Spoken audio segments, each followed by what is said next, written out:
हम law college में पढ़ते हैं कि न्याय न केवल होना चाहिए बल्कि न्याय होते हुए दिखना भी चाहिए। लेकिन कभी कभी कानून की किताबें और समाज की हकीकत दो अलग अलग किनारों पर खड़ी नजर आती हैं। नमस्ते, मेरा नाम है अमन। आप देख रहे हैं Aman Yadav global studies. Unnao rape case में अभी एक बहुत बड़ी खबर आई है। सुप्रीम कोर्ट ने दोषी कुलदीप सेंगर की जमानत पर स्टे लगा दिया है, रोक लगा दिया है।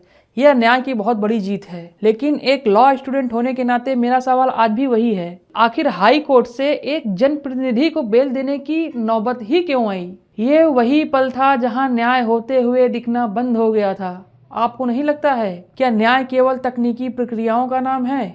जब हम इस केस को देखते हैं तो हमें केवल धाराएं नहीं दिखती हैं, हमें वो पिता दिखता है जिसकी हिरासत में ही हत्या कर दी गई थी। हमें वो परिवार दिखता है जिसने सत्ता के गलियारों से लेकर सड़क तक एक लंबी लड़ाई लड़ी और आज भी वो लड़ रहा है ताकि उसे न्याय मिल सके।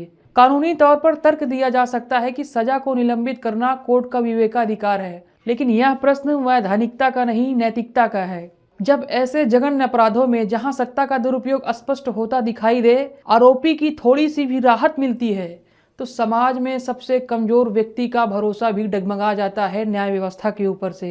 एक आम लड़की जो अपने खिलाफ अन्याय को आवाज को उठाना चाहती है, वो सब ये देखकर वो क्या सोचेगी?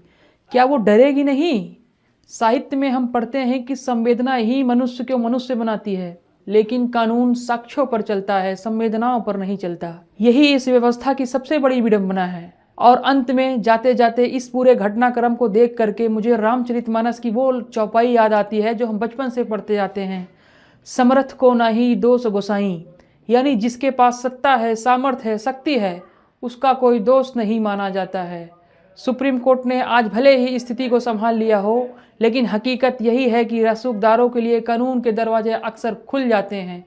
अब सवाल ये है कि सामर्थ्य और आम आदमी के बीच का ये जो फर्क है कब मिटेगा?